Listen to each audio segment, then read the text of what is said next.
Tea with Milk by Alan Say.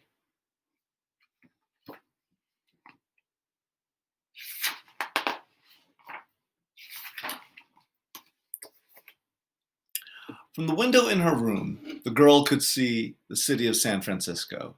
She imagined that it was a city of many palaces, and one day her father would take her there, he had promised, riding on a paddle steamer across the shining bay.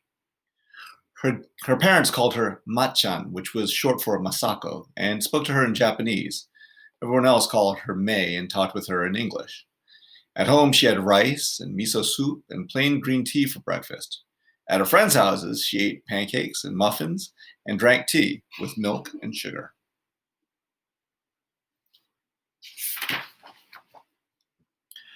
When she graduated from high school, she wanted to go to college and then live in San Francisco, but her parents were homesick and decided to return to Japan, which was their homeland. The daughter was sad. She did not want to leave the only home she had ever known. Once they arrived in Japan, she felt even worse. Her new home was drafty, with windows made of paper. She had to wear kimonos and sit on floors until her legs went numb. No one called her May, and Masako sounded like someone else's name. There were no more pancakes or omelets, fried chicken or spaghetti. I'll never get used to this place, she thought, with a heavy heart.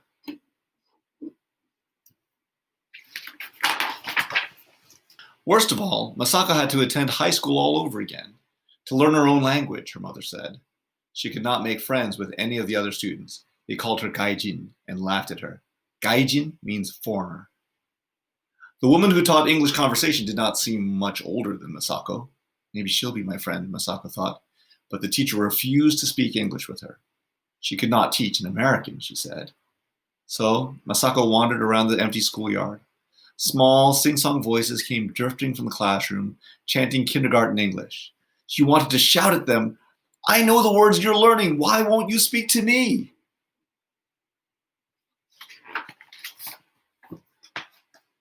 At home, Masako took lessons in flower arranging, calligraphy, and the tea ceremony.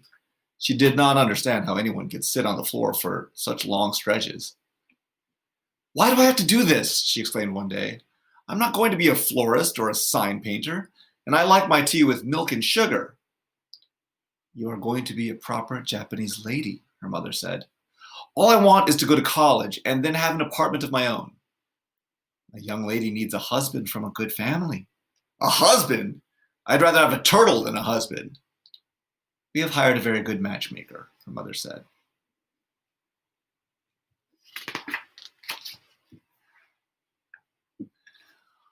On the following weekend, the matchmaker introduced Masako and her mother to a young banker and his mother. In a fancy restaurant, they drank tea and ate lunch and drank more tea. Then the young couple was left alone for the afternoon. The mothers prayed for the marriage of two good families. The matchmaker dreamed of the full fee she would collect. In the evening, Masako came home fuming. "Isn't he a charming young man?" her mother asked. "Charming like a catfish," Masako answered. "His family owns the bank where he works," her mother said. "I won't marry a moneylender," Masako replied. Masako could not sleep that night. "Mother is determined to find a husband for me," she told herself. "I could never marry someone like that. Never. What can I do?" First thing the next morning, Masako put on the brightest dress she had brought from California and left the house. As she hurried to the bus stop, the villagers stopped and stared. "She looks like a gaijin," they said loudly.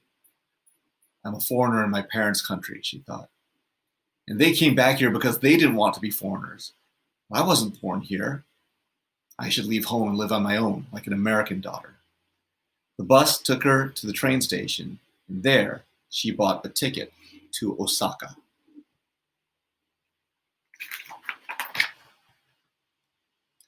It was still before noon when Masako reached Osaka. She marveled at the city. She had not seen so many cars since leaving California. She felt as though the city noises were welcoming her. The noises of trolley bells clanging, car horns blaring, trucks rumbling, and tall buildings with windows like mirrors. Everything seemed familiar, even though she had never been there before. And most exciting of all, She saw a department store that looked like a gleaming palace. She went in.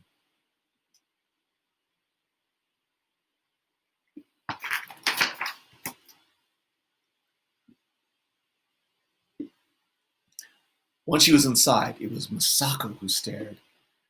There were beautiful things to buy. There were restaurants and cafes and hair salons, even a theater. Am I really in Japan? She wondered. She walked aimlessly, whispering to herself. What if maybe I should? Her heart beat faster and faster. She felt dizzy and confused. Finally, she went up to the office and asked if there were job openings. A clerk handed her an application form.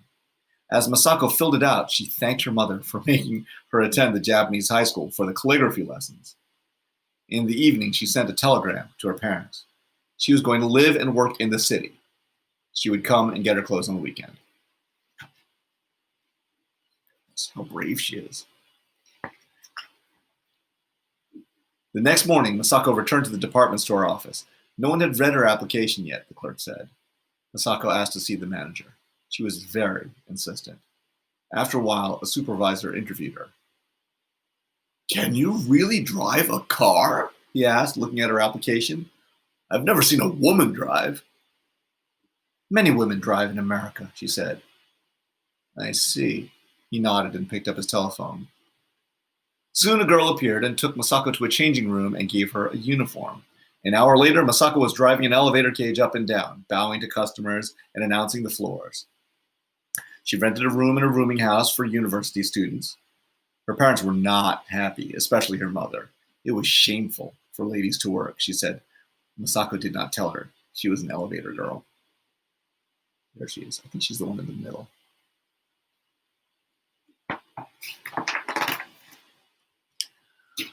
It was not long before Masako became bored with her job. Could I do something else? She asked the supervisor. You can stand by the main entrance and bow to the customers, he said. Only bowing? All day long? She asked. He nodded. Masako returned to her elevator. No wonder ladies don't work in Japan, she thought with a sigh. In the afternoon, as she brought down the elevator, she noticed that a small crowd had gathered in the lobby. In the middle stood the supervisor, bowing and waving his arms at a family. Suddenly, Masako flushed with excitement. The family was speaking English.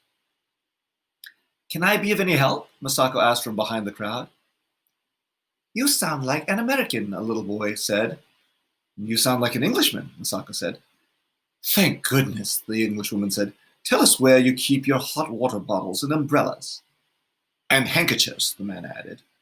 Masako told them, and the smiling English family left. And as the smiling English family left, the supervisor said to her, I have a new job for you.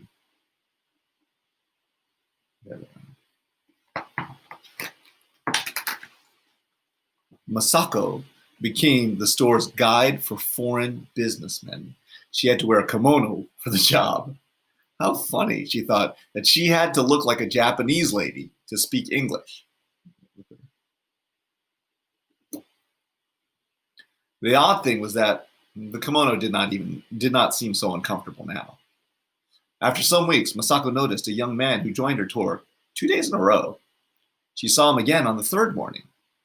He did not look like a foreigner, and so she said to him in Japanese, Surely you must know every corner of the store by now. He smiled and said to her, in English, It would give me great pleasure if you would have tea with me. She stared at him. I went to an English school in Shanghai, he explained. They called me Joseph. Won't you have tea with me? I would enjoy that very much, she said in her very best English, and bowed as a proper Japanese lady would. You can see him. He's this guy over here.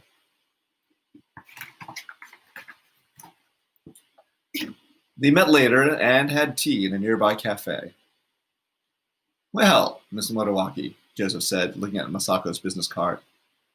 I'd like it if you called me May, she said. Did you always drink tea with milk and sugar? It's how we used to have it at school, with crumpets, he said. So what brings you to the store 3 mornings running? Joseph laughed. I worked for Hong Kong and Shanghai Bank. I was transferred here 6 months ago, and I haven't had a real conversation since. Then I heard you speaking English at the store the other day. Oh, what a patient man you are, she said, laughing. And I'm glad you came back. This is the first real conversation I've had in a whole year. There they are over there in the back.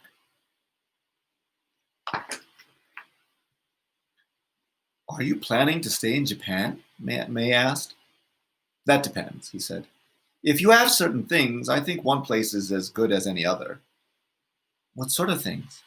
Oh, a home, work you enjoy, food you like, good conversation. How about you? Would you like to go back to America? I think so, someday, she said. I wouldn't have to be such a proper young lady here, proper young lady there. I could get a job or drive a car and nobody would think anything of it. And that was the beginning of their friendship. They often met after work and on weekends.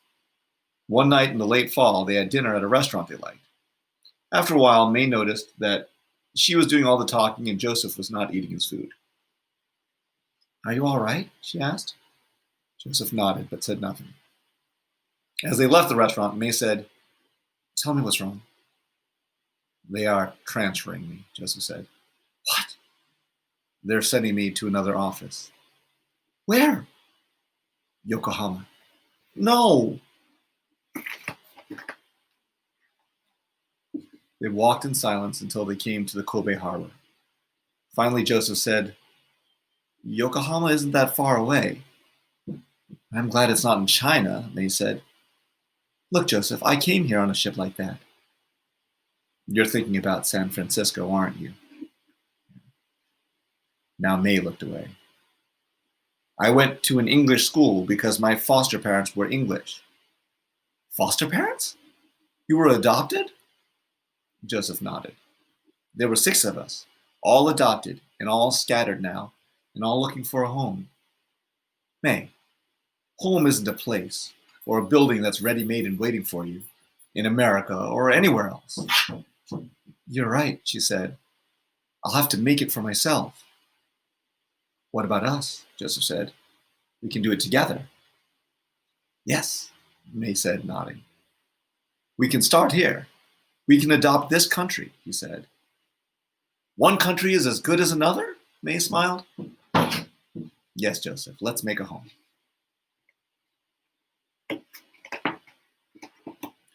So they were married in Yokohama and made a home there. I was their first child. My father called my mother May, but to everyone else she was Masako. At home they spoke English to each other and Japanese to me.